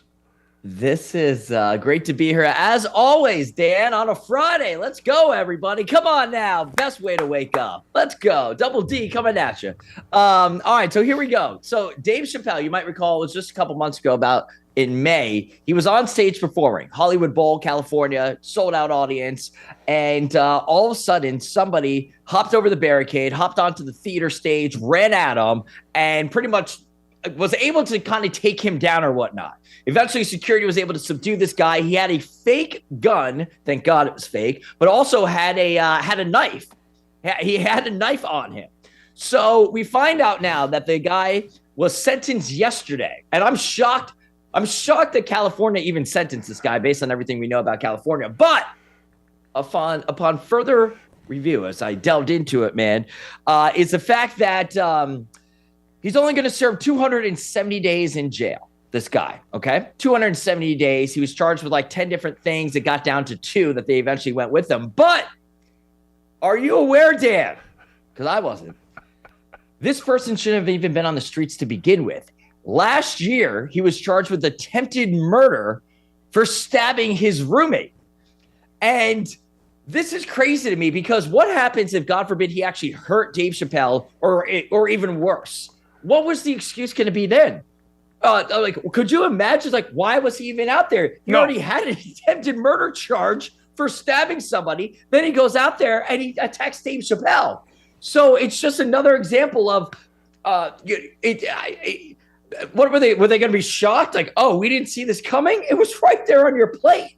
It's just another example of these DAs and Los Angeles, California, and Chicago and New York City just plain being ridiculous with their asinine policies. But yeah, this guy's going to get 270 days in jail just for him to come out.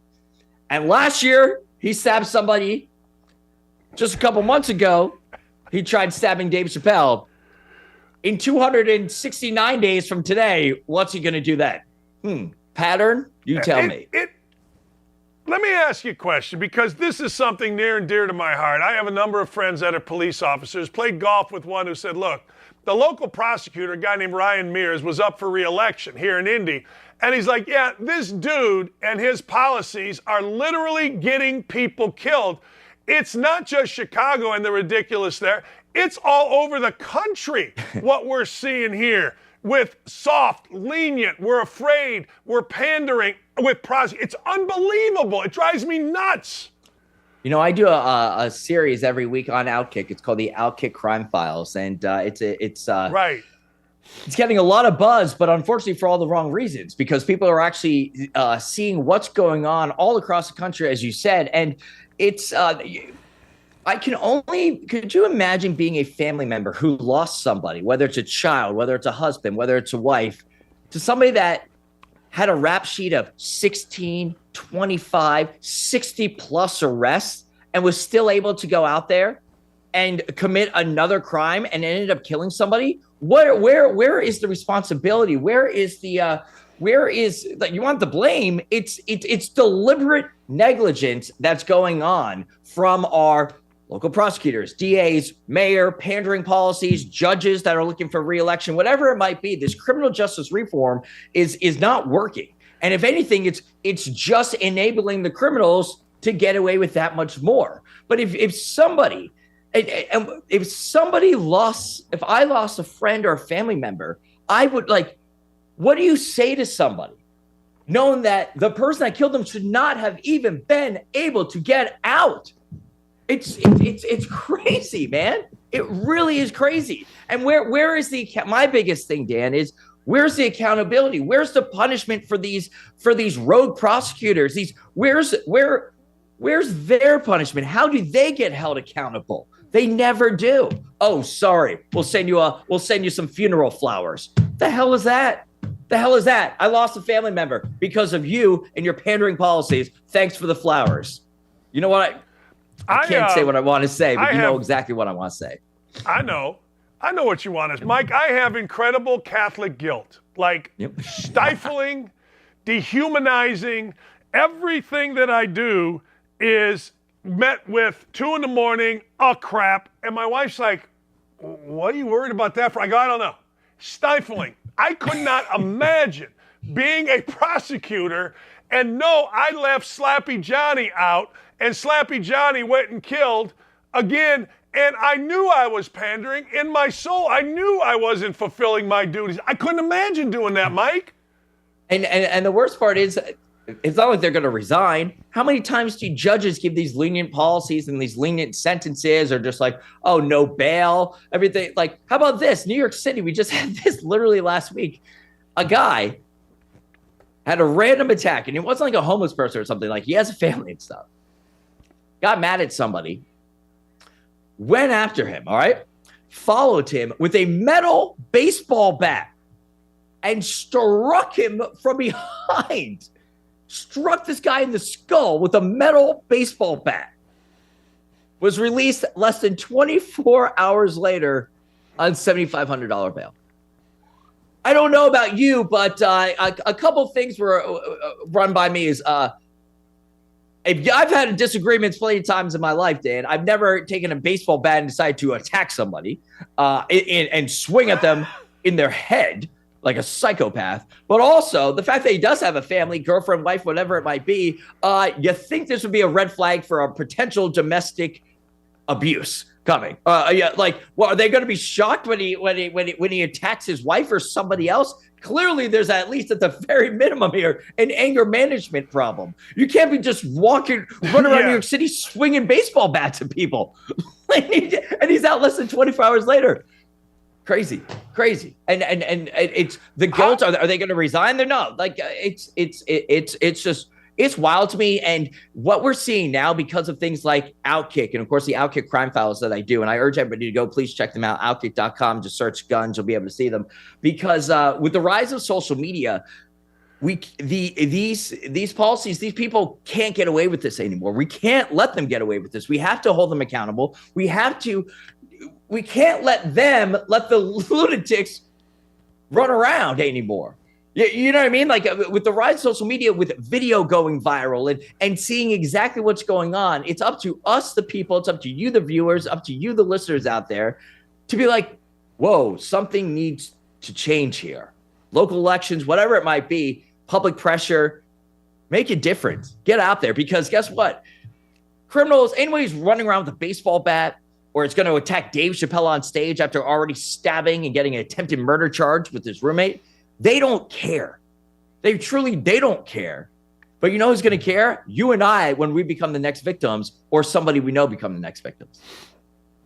I'll be honest. I was always afraid of guns. I never wanted a gun. I went and got a gun. I've had enough. I mean, I and maybe it's an overreaction. I don't know. And we all know that, social media can skew things, but I've seen it right here in my town. And hey, look, screw this. I'm not messing around. All right, I want you to go slower where people can find your crime files. You were uncomfortable promoting it during the segment. I want you comfortable promoting where to get the crime files, please. First of all, I never get uncomfortable. That must have been I don't know. Maybe that was a Wi-Fi thing on my end. Fast. You went fast like you were just trying to slip it in. Everybody, you check this out, all right? Guns, G-U-N-Z. You check it out. You go to Outkick, outkick.com. You can Google it. It's called Outkick Crime Files. It is a bunch of stories out there. Clay's been retweeting them, loving them as well. Just getting the word out there about just wild stories that should never be able to happen, of criminals being let out on the street only to then commit another crime. And it escalates, and you just see the the rise in the elevation of crimes on some of these from some of these perps that start. You look at their rap sheet and it just triggers up because why? Because they never got in trouble. Or they spent one day in jail. They don't care, if even that. And they, what are you telling the youth out there? What are you telling those that continue to get away with something? They're only going to continue doing it, and they're only going to escalate their crimes. And it's called the Outkick Crime Files. It's everything from, subway beatings to these judges that are just like, oh yeah, we'll let this person out even though he's arrested for the 15th time, only to him to go and murder somebody. Like it's all these horrible stories, but they are important that they need to get out there because it's coming to a town near you. And I don't feel happy telling you that, but we can't hide from this anymore because clearly a lot of people that are supposed to be protecting you aren't going to be protecting you. So it's important to educate yourself on what the heck is actually going out on there. It's actually happening out there. Did you see the story of the hippo swallowing a 2-year-old and spitting him back out? Did I ever, Dad? That went viral yesterday. You want to talk about a hungry hippo? Let me tell you this for the audience out there. We have a hippo in Uganda swallowed a 2-year-old whole. I'm talking entirely. Just look at that mouth right there. That kid swallowed a 2-year-old entirely in Uganda, which I didn't even know. Like, listen, I'm from New York City. I don't know the first thing about hippos or wild animals. Hippos kill over 500 humans a year. They're one of the most deadliest animals. Yes. You think, sharks are dead. Sharks average like 6 to 8 deaths. And I'm definitely terrified of sharks. Now I got to worry about hippos. If I'm ever out somewhere, I don't know. I have to Google if there's hippos wherever I'm going to be going to. But yes, a 2-year-old was swallowed whole by a hippo. But good news, some onlookers began pelting the hippo with some rocks, throwing stuff, yelling at him, spit it back up, regurgitated and vomited the kid back up, and he's okay. He went to the hospital. He's out. You want to talk about bragging rights? You want to talk about, icebreaker as this kid grows up? Like, yeah, I was eaten alive by a hippo, and I lived. Can't make it up. Mike, can you imagine? I always think of it from a personal level. I'm sitting there, and my kid is in a hippo's mouth.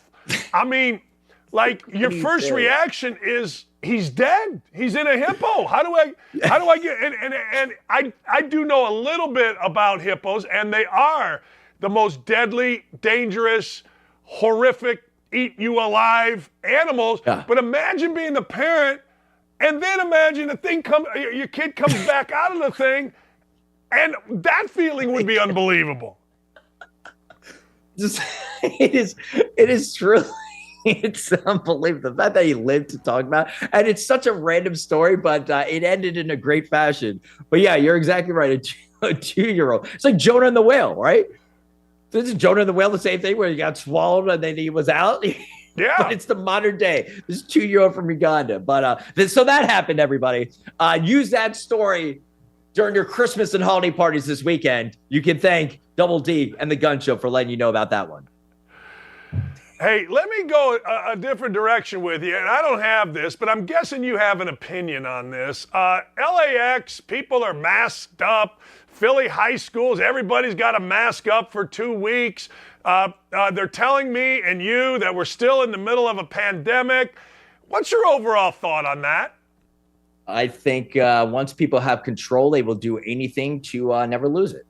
I think it comes right down to that factor that they've been able to call these shots, continue moving the goalposts back week by week, day by day. I was in New York City 2 weeks. Then we find out, it's funny that that Burks lady who was, in the administration, I don't know if she was in the administration, but she was one of Fauci's people.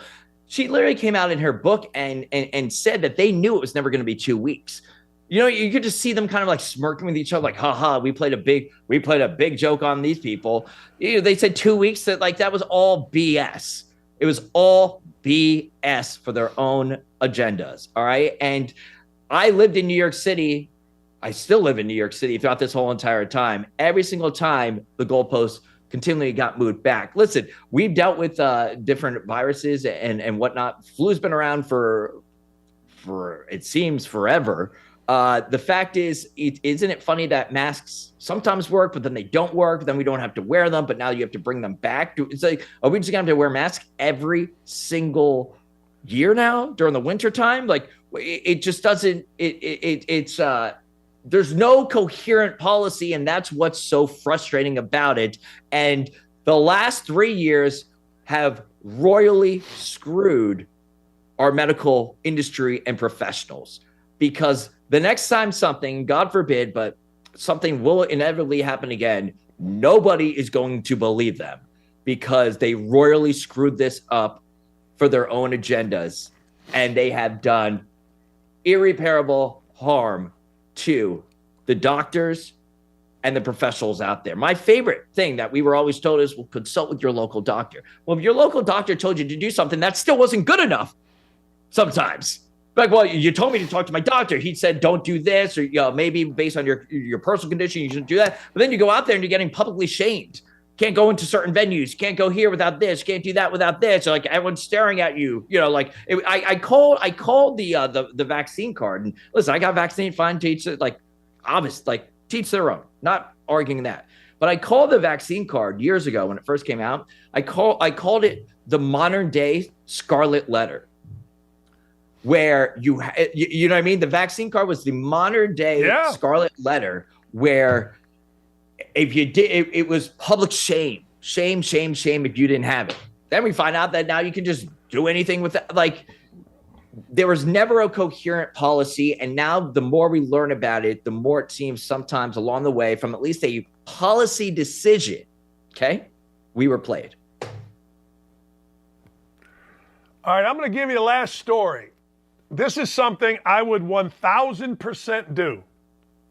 So a driver in Arizona put a blow-up Grinch in her passenger seat to use the HOF lane. I got to tell you, I would do that. I'm not proud of it.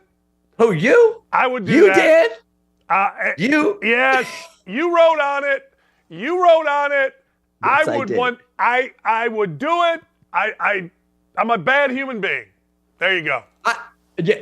So this is great. So we've all been there. Yeah, well, if you're ever in like a major city or whatnot, in order to like kind of reduce traffic, they have certain lanes only that you need minimum of 2 passengers. Well, after a while, some people are like, well, screw this. I'm just gonna, I'm just gonna try and beat the rules. Well, there you see right there in that photo, some lady, an Arizona woman, inflated a Grinch, something that you would find on your front yard during the holiday season right now, and put that as a passenger, and was shocked to hear when the police pulled her over and they were like, really, lady?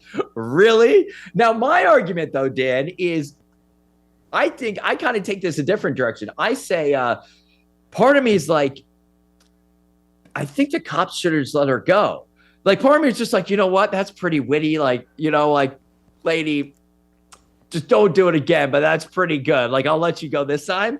Well, then the other side, I'm like, and I wrote about it. It's like, It's so absurd because it's not like it was even like a human being. It's not like it was a mannequin that you dressed up. It was a giant green Grinch in the middle of the day, broad daylight in Arizona, just cruising through, like probably waving at the officer. It's like, oh, hey there, sir. Like what are you doing? I love this story. Christmas time, the Grinch can't make it up. But then we've, I did this story, and once again, for the viewers out there, please check out the stories. I cover everything over at Outkick, everything from serious stories, like we said, like the Outkick crime files, to the Hippo story, swallowing up and spitting back out a kid, to this. So I'm able to cover everything over at Outkick. So please check it out. But I looked into more of this, and people are crazy. People will do anything just to try and skirt the system. So I was looking into this. So you have this, the inflatable Grinch doll, but then just a couple months ago during Halloween, somebody used an actual skeleton, but they didn't like. You can't make it up. You think if you're going to go and try to use a skeleton, try to get something that like actually has flesh in it, even like a blow-up doll. Give me something with a blow-up doll. The dude used a skeleton, and it was in Arizona. So it's either something's happening in Arizona right now, or maybe these lanes aren't fully working right now because people are coming up with all sorts of ideas. But would you do it? Yeah. Oh, I would. I sometimes, and by sometimes I mean all the time, I can't stand people. I'm one of those people. I do not have patience for stupidity. I hate BS. I'm a great guy. Just don't BS me, and also just don't be an idiot around me. And if I had to carpool every day with Patrick from accounting, you know what I mean? Like some like loser from like Office Space. Think about like the worst person ever from Office Space, the movie or whatnot. And you had to commute with them every single day. I'd be like, absolutely not. Imagine just sitting in traffic with somebody you can't stand 90 minutes each day. I'd be like, absolutely not. I would take the fine with an inflatable Grinch every single day instead. Just find me. I would do it. Find me. I can't. Yeah. So I don't blame this person. I just would have went with way more of a human colored tone, if you would, rather than a bright green thing that's reflecting off of the sun out there. But you never know what's going to happen, Dan. I was on last Friday. Did you think I had any idea that this is what it would be happening? You never know what's going to happen in the world, but that's why we tune in, man. Because it's humans are crazy. Humans are crazy. And I love it. I do. Hey, man, thanks for the time. Have a great weekend, my friend. That was always awesome. A good time. Double D, my man. Have a great one, man. I'm going to give you a standing ovation. My man, the gun show, he brought it strong. That's what he does. That's why we bring him on. I told you today was going to be all freaking energy. And my man never, ever disappoints. Seriously, just go to Twitter. Look, it's one of the reasons, frankly, go to Outkick.com and read them. It's one of the reasons why, Outkick is awesome. Ready? The GUNZ show. And you will read really smart stuff. You will read really fun stuff. And that's what we do here. And we are fearless. We talk whatever is common sense important. That's what I say. Common sense important. All right. Let's end the week with some woke-a-dope idiots. What do we got, big boy?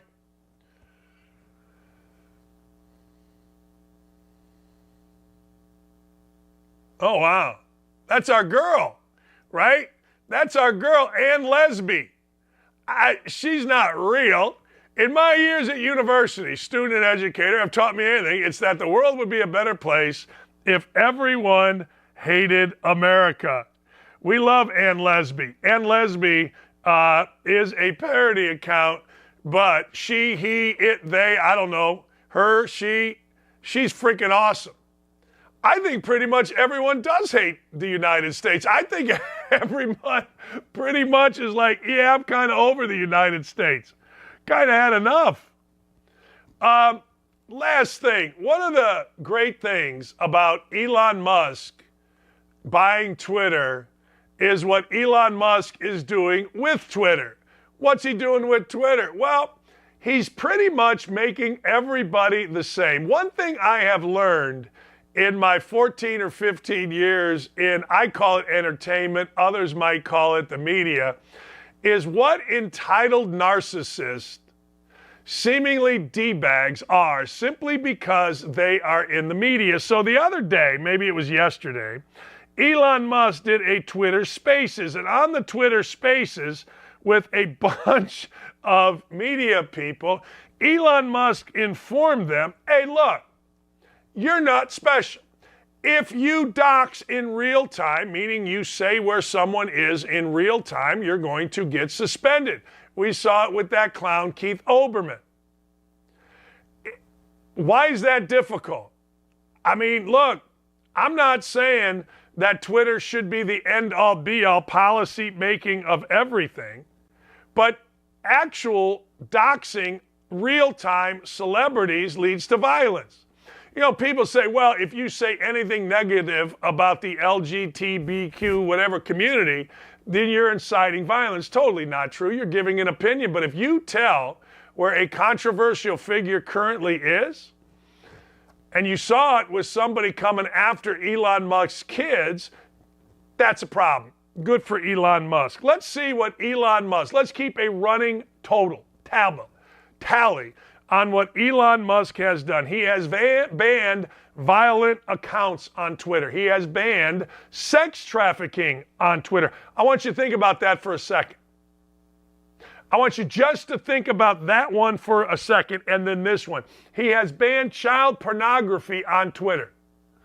What was Jack Dorsey and those clowns that were running Twitter doing? The question becomes, why did Elon Musk, have to do this?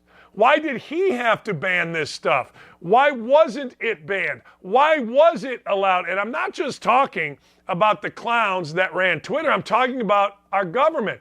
How can you possibly not look at something very public out there like Twitter and say, wait a second, that's child pornography. We're going to shut you down. We're going to arrest that person.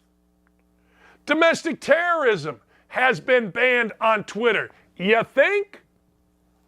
How is that a thing? How has that not happened well before Elon Musk bought it? Real-time doxing, domestic terrorists, sex trafficking has been banned on Twitter. Now I want you to think about this. Sex trafficking. That's a big deal now. Like for years, it felt like sex trafficking was always kind of under the rug. Hell, pimps are sex traffickers, but yet we see Snoop Dogg, who brags about being a pimp, on every commercial. How is it possible that in this world where we're talking about child pornography, we're talking about sex trafficking, domestic terrorism, how are those three things, how were they ever allowed on Twitter? How? Will somebody please explain it to me? Violent accounts, look, you can go here or there with violent accounts. You know, what people think is violence sometimes is just words. I get that. That could be nebulous. But child pornography, sex trafficking, and domestic terrorism, pretty black and white. Among the worst things that could possibly be done in our society are right there, and we're putting them out on a social media site. But yet people tell me, well, Elon Musk is making Twitter unsafe. Unsafe to who? Child pornographers? Domestic terrorists? Sex traffickers? Yes. I hope Twitter is unsafe to those people. I hope Twitter cancels those people, is a problem for those people. Holy cow. It's not even an issue. And question anyone that blindly says, well, Elon Musk has made Twitter unsafe. Question those people. Because I would ask, are you supporting then child pornography? Are you supporting sex trafficking? And are you supporting domestic terrorists? That's my view of the world. We had another great week. Aaron, thank you. Dylan, great job. Ryan, fantastic. Haley, unbelievable. All of you that listened, thank you. All of you that watched on our YouTube chat, Thank you. I'm going to have a video up, hopefully by the end of the day, on the weekend coming up in sports. What to bet, how to bet, college basketball included. Thanks, everybody. Have an awesome weekend. That's unbelievable. Baker Mayfield possibly